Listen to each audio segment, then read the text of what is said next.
Well, hey everybody, and welcome back to Kiki's Kitchen. You'll have to pardon me. I've had a busy day in the kitchen, so not real cute today, but have been very busy, and I've had a good and successful day. So what I have done today is I am making a very large Italian dinner for about 75 tomorrow. So I made a meatball video, which you'll see, and I did Italian sausage in the oven. And which is a great way when you're doing it for a crowd to do it in the oven in one of these pans. And I'm making baked ziti. Now, those of my Jersey or Northeast friends know what baked ziti is, and many of you do. Certainly many of you do. But a lot of times people don't really realize that baked ziti is kind of deconstructed lasagna, and it's really, really good, and it is pretty easy to make. So I just thought I would show you how to assemble it. So I have made my sauce, which is in this big giant pot back here, and I made that today too. Well, actually, I made that yesterday, and that's a whole. I've done videos on how to make sauce. I didn't make a video on this one today, but I have boiled off my pasta, and I have coated it with my sauce, and I've coated it well, as you can see. It's got a good, nice, even coating on my sauce. And so now I'm gonna basically just layer it. So I have my foil pan and some spray, so that, just so we don't have anything burning, sticking to the side, I'm gonna spray my pan. This is truly a very, very good dinner. Truly it is.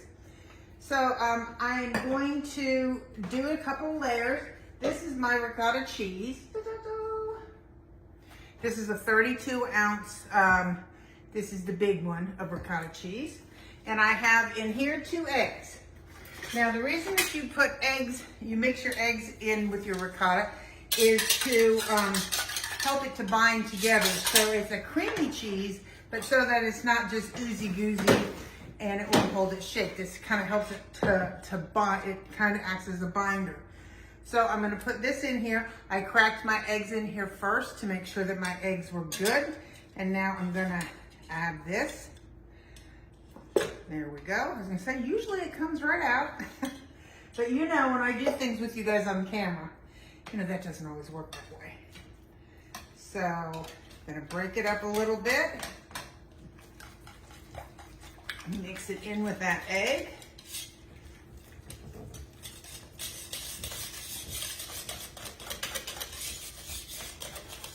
So it's nice and creamy. You see that?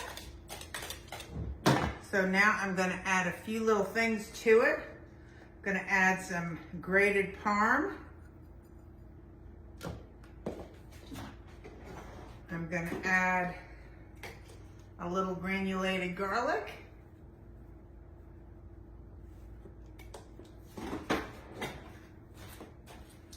And a little oregano.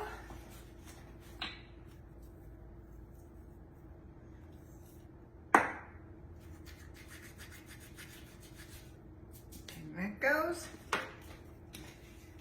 And that will become one of my layers. Get it all mixed in there good.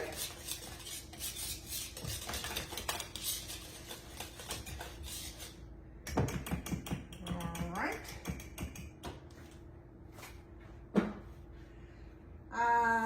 So we get another spoon for that. So I'm going to start with a layer of sauce. Stuck on my cabinet. Not a big thick layer. My sauce is thick. I put nice fresh tomatoes in there that I had canned. So I just want to have a little thin layer of sauce on the bottom.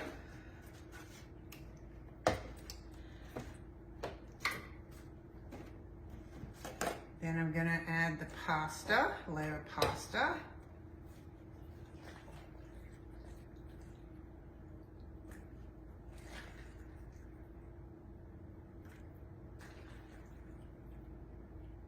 It really does smell pretty good in here because I started cooking sausage this morning at 8 o'clock and then I went into meatballs.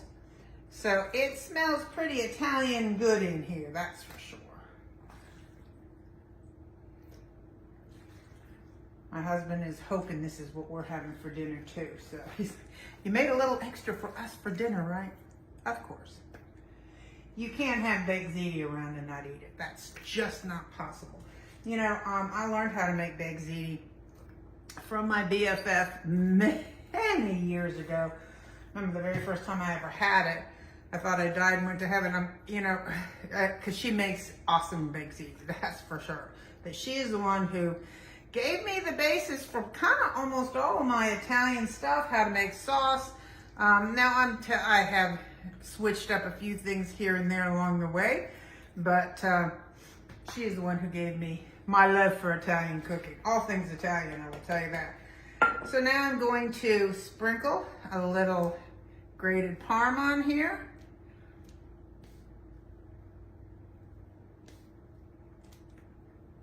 My sauce is a meat sauce.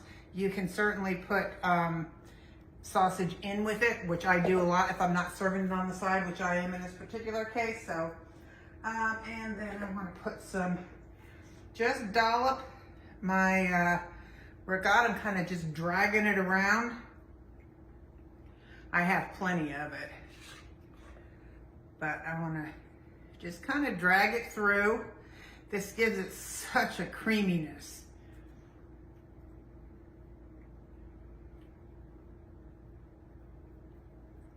You just kind of build it like you do lasagna, to tell you the truth. And of course, our favorite mozzarella.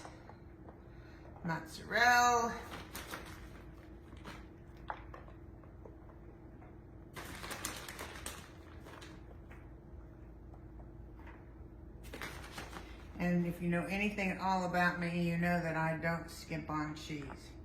If it's too much cheese for you, don't put as much down. But this is how I like it. This gets rave reviews. So, that's how I do it. All right. I'm gonna put a little bit of sauce down, not a lot, because like I said, you can see that I've already sauced the pasta. But I do like the pasta sauce first before I put it in here, that's for sure. Because then I'm sure that every little piece is covered.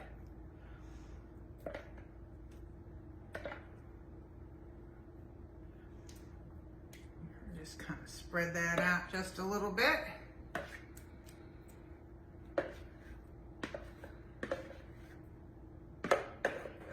Throwing it all over my kitchen, that's okay. Kitchens were made to be clean from top to bottom when you're done. Just kind of spreading that around.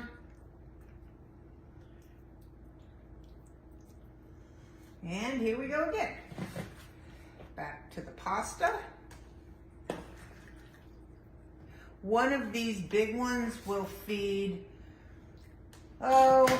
maybe 30, depends on, you know, how big of eaters you got for sure, but we'll feed 35 people, maybe 30 to 35 people pretty easily.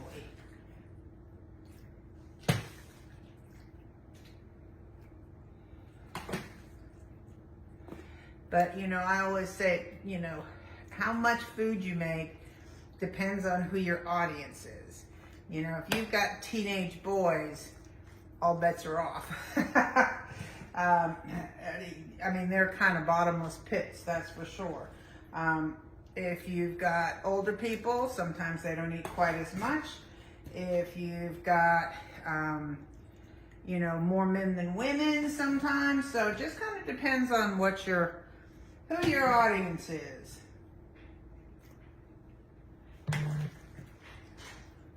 So, I can hear my husband coming in the front door, so there we go.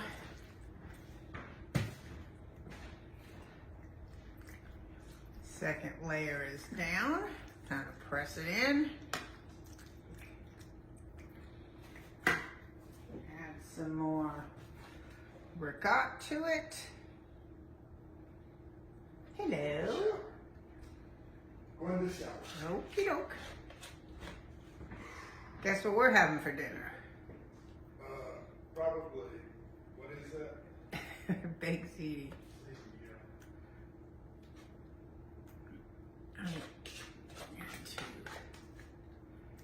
That looks good. Just spread it all around. Spread the deliciousness out. You always want to end with cheese. Your top should be cheese. Oops, I forgot to add a little parm to this, didn't I?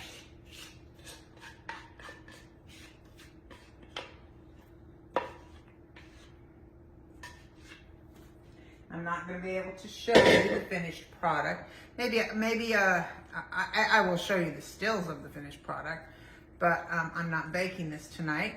I'll be baking it off tomorrow, which is the nice thing, is that you can do this ahead of time.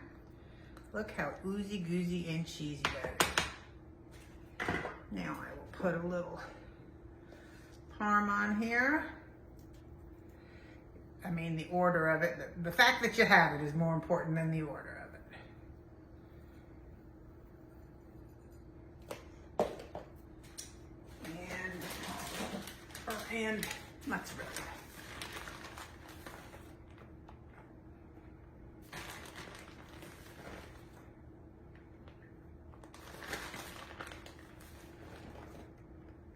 Scooch it in. You know how I am about the corners.